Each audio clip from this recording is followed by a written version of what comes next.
Hello and welcome to Decoding Attachment Style. I feel like I should say good morning today because I'm in New York City. It is 3:30 in the morning. I should not be up, but I am, and I figured it would be good to have this particular conversation with you, as many of you have reached out to me asking how to navigate relationships with someone who's got kids with someone else. And how to set boundaries after giving someone a second chance. Let's get into it. This is going to be a podcast specifically for those who are trying to navigate a relationship where the person that you're dating, the person you're seeing, the person you want to give a second chance to, they have children with someone else. And how you could feel like a priority in the relationship. First and foremost, if you're at a particular age, chances are, and especially if you've been married and you have kids, chances are that you are going to find in your dating pool people who also have children and the responsibility of children. What we want to do in relationships, I find the most important thing in embracing a relationship with gratitude and care and love and compassion is to see the individual in front of you. Who am I dating and what does this person come with? What their personality, what's holding them back from showing up for me in a emotionally healthy way. Now, if you're dating someone with an anxious attachment or an avoidant attachment, let's make it clear that this is not a secure attached person. This is not a person who can be emotionally available. And we like to think that the anxious attached person is someone who is emotionally available because there is this belief that they have a lot of empathy and they show up for their partner and they can have the conversations, they can buy the presents, they can be present in the time.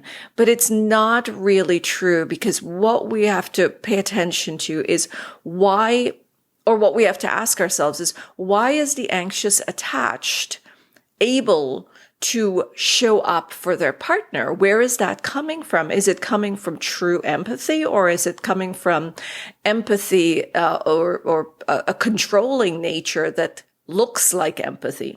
Are they trying to be there for their partner with the hope that the partner is going to be there for them in return? That is an exchange system. That is a form of manipulation.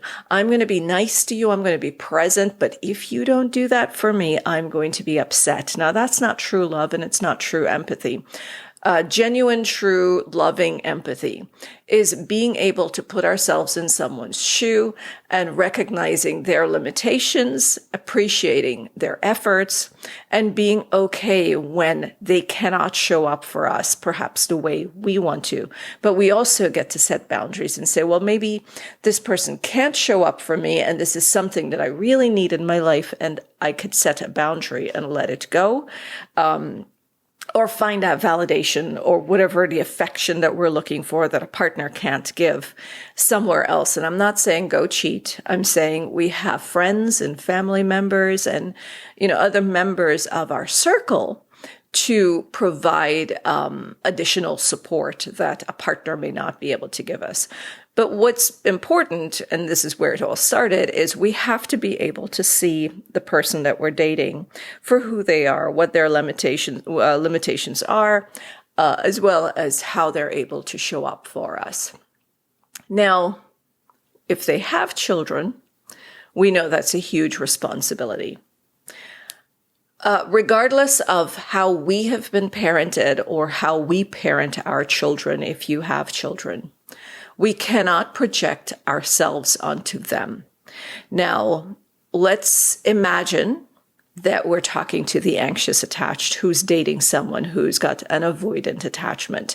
And from this, if you have an avoidant attachment, you'll understand how your partner is probably hoping that you would show up for them. Now, the anxious attached generally want to be the only one chosen.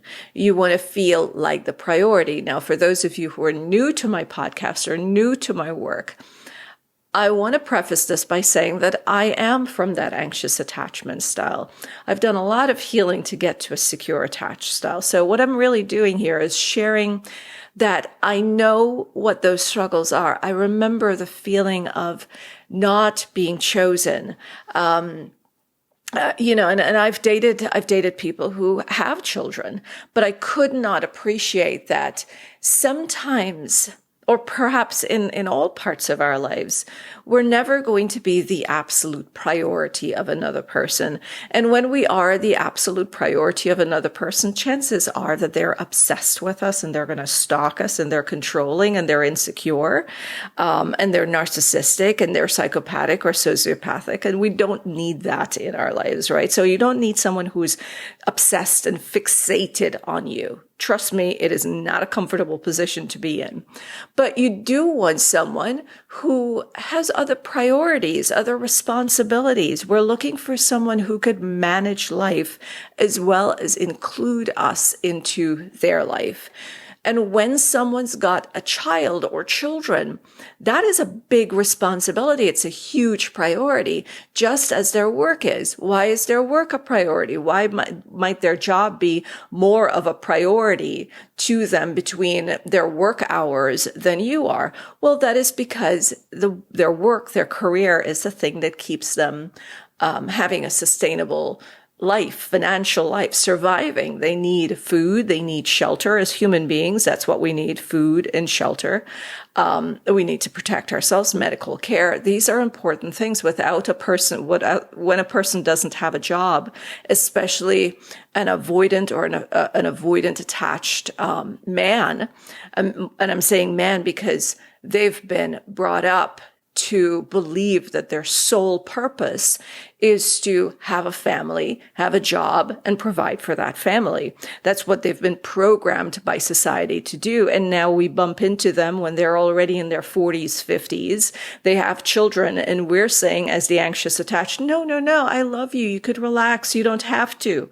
When the avoidant attached person grew up, spent all of their lives learning that I have to take care of myself because nobody's going to take care of me. And how do you settle this? I know I'm a little off from the topic of kids, but I'm going to share this so you can appreciate the struggles of human beings as it relates to prioritizing one particular thing, you in this case, right? So if, let's say we're trying to say to the avoidant attached person that, no, you really need to relax. You don't have to worry, about your finances so much. We're going to be okay. But you're not giving them that security. You're not the one who is putting $500,000 or $1 million in their account so that they could be comfortable. And even if you do, they're going to worry what happens when you want it back. What happens when you take away everything that you've given to them, money or love? How are they going to survive? These are people who have learned that I've got to fend for myself and not rely on someone else. Now that translates to how they raise their children as well. Their children, it's been established that their children are not going to go anywhere. And this isn't to say that an avoidant attached person won't have uncomfortable relationships with their children from time to time. But there is that label. There is the knowing that my child is my child and my child is my responsibility. And you as a dating partner or you as a spouse can get up and leave me at any time. But I'm very well aware that my children will always be mine. So my children will be a priority. My job will be a priority. My friends who accept me for who I am and who have been with me for years, decades even, they have proven that I can trust that they will be there. And now you come into my life and we've only been together for 6 months or a year or maybe 2 years or 3 years. And you're telling me that I could trust you? I don't know. It's taken me years to trust that I could show up in a particular way at work and I will see results. It has taken me years to get to know my children and trust my children. It has taken me years, and in this case, decades even, to learn that I can trust the friends that I have. And that is why I keep certain friends around me, and I have shallow relationships with new people because I'm still trying to get to know them. Now, it is important to prioritize more than one thing in our lives, and the priorities will shift. Now, I'm going to share a back then and now personal accounts of what I was or who I was as an anxious attached person, and you may be able to see yourself reflected in the story, and what has changed as a secure attached person, and how you can work along with an avoidant attached partner so that they stay interested, they don't feel pressured in the relationship, and your relationship can be an easygoing, fun one where the avoidant attached will show vulnerability and show up for you in the relationship. Now, in the past, I dated someone, and I have children. I dated someone who I can now say I neglected myself for, but I didn't realize it because this is someone whose approval meant a lot to me. So let me just walk you through a particular day, and I'm sure if you're anxious attached, this is something that you might be doing as well. And I'm also going to share what has changed so you could probably start to mirror some of those behaviors and see how it works in your relationships. Now, a typical day would look like me dropping my kid off to school and going across town, which was a train ride and probably about 20 minutes commute. To get to his place, I'd pick up coffee, take it over, wait with him until he got ready for work. And then I would walk with him to the office and probably have a second cup of coffee with him at the office. And then periodically throughout the day, he would call if there was something stressful going on in his life, if he needed some advice. And this is someone who's got a fearful avoidant, leaning more to the fearful part, the anxious attached part. And so he would reach out throughout the day, 3-4 times a day with whatever issues what was happening in his life. Now, what I had noticed back then, and I would complain about it, is that if I had a problem, if I was going through something, he never had the time for it. And then later in the evening, it was always, hey, do you want to do dinner? It was always a last minute thing, which I was never okay with because it made me feel like I was a last minute option. Like you have nothing else to do. And now you reach out to call me and ask me if I've got something to do. Nothing was planned. So I didn't feel special. If I was at the gym and I got a call or a text, I would walk away from the gym. I'd leave the gym. I'd be on the phone for as long as he needed. I didn't know how to hang up first. I didn't know that it was okay to say, hey, let me talk to you later. I'm in the middle of something. When I started to wake up to this was when I was in Hawaii with my son. And I spent much of that vacation fighting with my partner on the phone and missing out on an experience or a more fulfilling experience than I had with my kid in Hawaii. Now, what has changed, or what I notice about then that has changed now, is that I neglected myself. I did not have goals in mind. I knew what I wanted out of life. I knew that the work that I do now is what I've always wanted to do, but I did not prioritize it. I did not prioritize me. I prioritized this person only. My children were not as much of a priority as he was. My job, who I am, my health wasn't as much of a priority as he was. He was the most important thing. Was he an important figure in my life, a supportive, inspiring one? No. But I needed his approval. So I was showing up to be the nice person to fix his problems. And the reason for that is I wanted to be liked. I wanted to be accepted.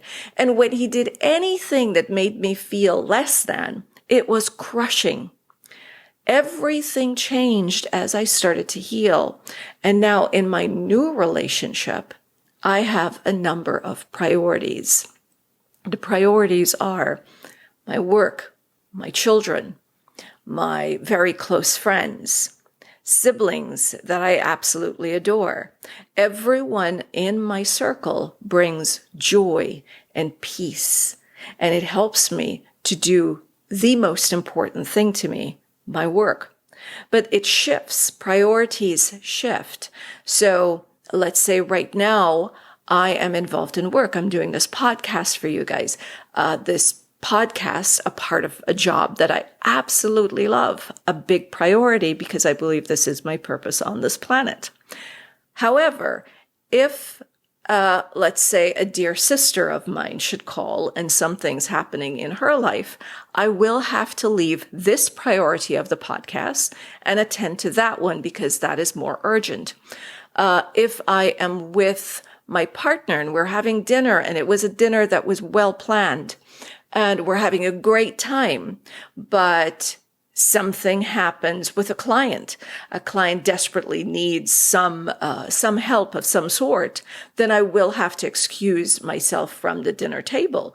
Now, the wonderful thing about having an avoidant attached partner, especially if they're fearful avoidant or they're leaning more dismissive, is that these are people who can appreciate that priorities shift. They can appreciate that there are going to be times when you have to excuse yourself, and they may not be happy about it or thrilled about it, but they respect you, they respect your boundaries, and they give you that space. But the boundaries are only set by you. Depending on how you move in the relationship, the other person starts to get in line. And here's another thing I realize I appreciate about the boundaries and having multiple things happen in your life. It's that you're never really available. You're not available to any and everyone at any given time. And so they appreciate that in order to spend time with you, they have to really make an effort. But you're not playing a game. You're just busy with a ton of things going on in your life. If you've been following me on social media, you'll see that from time to time I share how busy my life is and how fulfilling it is, so that perhaps you could start to incorporate some hobbies into your life and not be so obsessively fixated on what your partner's thinking, what your partner's doing, and worrying every 2 minutes when you don't hear from them. In my life, it is absolutely packed with things that I enjoy, not things to keep me distracted, but things that I enjoy. So there are many times when my partner will reach out and perhaps say, hey, are you available for dinner? And I might be able to say yes. However, I'm only available at these times because I've got all of these other things to do. I've got classes to do, work projects to do, people to spend time with, people that I've already made arrangements with. Another thing that we do in our relationships is that we check in with our partner without checking in with ourselves. So, for example, in the past, if a friend reached out to ask if we could catch up for dinner, I would say, let me get back to you. And the reason for that is I either want to create space or keep the time open so that should this person I'm dating want to spend some time, it's available. Or I want to check with them to see if we've got anything planned or we're planning to do anything, meaning if they have plans to fit me into their schedule before I reach out to my friends. Now, when everyone is important to you, I'm going to ask you to hold for me just for a second so I could take a sip of coffee. Nothing like good hot coffee when you're supposed to be asleep. So when you have priorities in your life, you've set goals, you have incredible friends that you value, or relationships on the whole that you value, and one of those people reach out and ask to meet up because they bring such value, so much joy and peace and happiness in your life, you are going to make a decision there of what's best for you. Yes, let's do it. I have nothing planned on the calendar for Thursday, 7 o'clock. Let's hang out. And then your partner finds out, or later on in the week, your partner reaches out and Tuesday or Wednesday, hey, how about we go and check this place out on Thursday? You can easily say, oh, that sounds wonderful. I wish I knew earlier. I already made plans with this friend. Can we reschedule? And you're planting in their minds that, first, you're not dependent on them to make you happy, that you have priorities in your life and you respect their priorities as well. But it's also incredibly important if they want to spend time with you, if they want the gift of your attention, your affection, for you to hold space for them, they have to treat your time with a little more respect. So it works in your favor when you're getting about your life. Remember, someone with an avoidant attachment style, they don't like to feel pressured or obligated. That only happens if we're sitting in a corner waiting for them to show up and make us happy. If we're just sitting on the couch waiting for them to call us or text us, and that's the only time we have the energy to get through our day, then they start to feel that pressure. We also start to get passive aggressive. Oh, you don't have any time for me. Now, when we start to take on responsibilities and we start to prioritize a number of things, we start to prioritize our career, our relationships with friends, family members. When we start having hobbies, things that we enjoy doing, when we prioritize our health, we have a lot of things to juggle. And so we don't have the time to sit around and wonder, why aren't they texting me? Why aren't they calling me? Did they forget me? Oh, they're spending time with their children, so I'm not a priority. You're going to start to appreciate that the little time that they do have with their children, it's a sacred time. You're no longer going to be upset that when they're with their kids, they're not responding to your text messages. In fact, you're not going to send them a message because you start to appreciate that that is the time for them to be with their kids. You're going to feel the same way about their work. When you start to prioritize your career and you see how much work and effort and focus it takes to build the empire that you want, whether it's a mini empire or a massive empire that you want, the vision that you have for yourself, for your future, then you'll be able to appreciate that other human beings, it's not that they don't care about you. It is that in that moment, they need to set a boundary so that they could focus on the thing that they're doing. Think of it this way. Think of a book. You're reading a book, or a lot of people are into Netflix, whatever shows. Imagine you're watching a show or you're reading a book, and it's absolutely interesting. You have a particular time frame to get it done, and you have to stay absolutely focused. If you're not absolutely focused, you're going to miss something, and you're going to lose the essence of the entire story. And as you're trying to do that, someone keeps disturbing you. They just need your attention. It's nothing important, nothing that you need to leave off what you're doing to attend to them right away. Or it's nothing that they can't manage on their own. They're constantly disturbing you. You will have to, if you want to finish that book, if you want to finish that show, you are going to have to set a boundary with them, especially if you start to explain to them that I've got this thing to do and I need some time to get it done. And they keep disrespecting it. This is why an avoidant attached person will just not respond, because they've told you many times. You've got to forgive yourself, though, because as an anxious attached person, you have been brought up, and programmed to be there for everyone else, to neglect yourself. Now, this isn't to say that the avoidant attached person doesn't do the same thing. They are people pleasers as well, but they're more focused on being independent, whereas the anxious attached is more focused on being less rejected, less abandoned. And so they neglect themselves. The avoidant attached tries not to neglect themselves. The anxious attached generally will neglect themselves so that their partner is happy. Now, a lot of you would reach out and say, oh, but it's in a relationship, it's a give and take. Of course, that is a healthy, emotionally healthy relationship that we will have with a secure attached partner. Again, we want to look at the reality of who we're dating.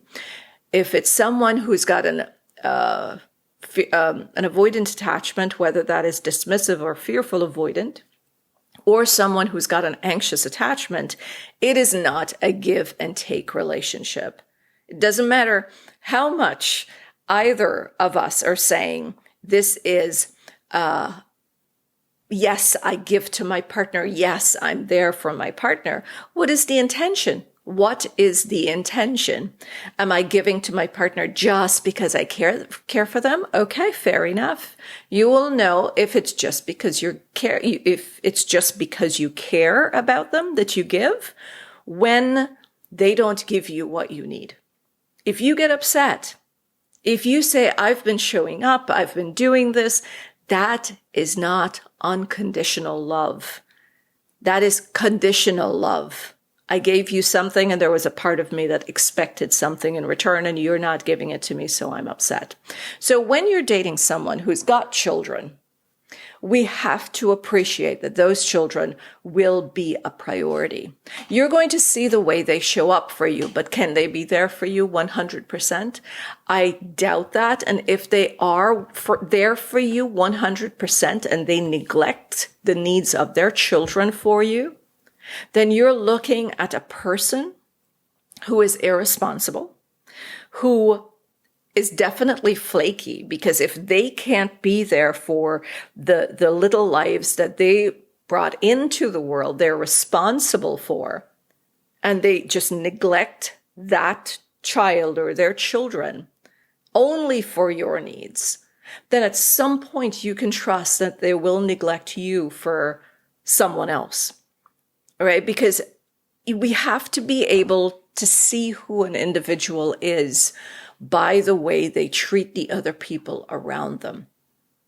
Now, there are relationships where people will not be able to make up their minds, prioritize all parts of their relationships. This is not a general statement for anxious attached or avoidant attached people. There are many avoidant attached and anxious attached who are leading more secure. There's a lot of information out here that's helping people to heal their attachment style. So not everyone is at the same place. Even this information, if it doesn't resonate with you, if it irritates you in any way, it's not for you. You're just not ready for it. And again, I've been in this place in my 20s and 30s. I couldn't see what my friends were saying. My friends were saying, you're too intense. You got to relax a little. You have to have a life of your own. I couldn't, for the love of God, figure out what they were talking about. I thought I had a really full life. I thought, I knew what I was doing. I was really self-aware, and which was probably true. I was aware to a degree, but I wasn't as self-aware as I thought I was. Looking back, I could tell you I was a lot more arrogant than anything else. I thought I knew better. And as you start to learn about yourself, your relationships become a whole lot easier because you see how hard it is for you to do your own healing work. And you can start to appreciate why it's so difficult for someone else to do. But the most important thing here at circling right back to where we started, you have to see the individual that you're dating for who they are. Try not to think that your behavior, your healing work can change the other human being. you have to focus on you, prioritize your life. When it comes to, actually, I know I said I was going to talk about setting boundaries when you're giving someone a second chance. I like to keep my podcasts a little short because I know you guys are busy and all. So what I'm going to do here is I'm going to end this particular podcast. We're just going to leave it to how to prioritize your life and create more interest in your relationship, as well as have a fulfilling life, and how to appreciate that a partner is going to need to prioritize all aspects of their life. And in the very next podcast, which is going to be coming up a little later in this week, it is going to be about how to set boundaries with someone when you're giving them a second chance. So I will meet you there shortly, in just a few days. Leave me a comment. Don't forget, subscribe to the podcast so you know when there is a new episode coming up. And until then, this is Decoding Attachment Style, and I am Annalisa Bahadur.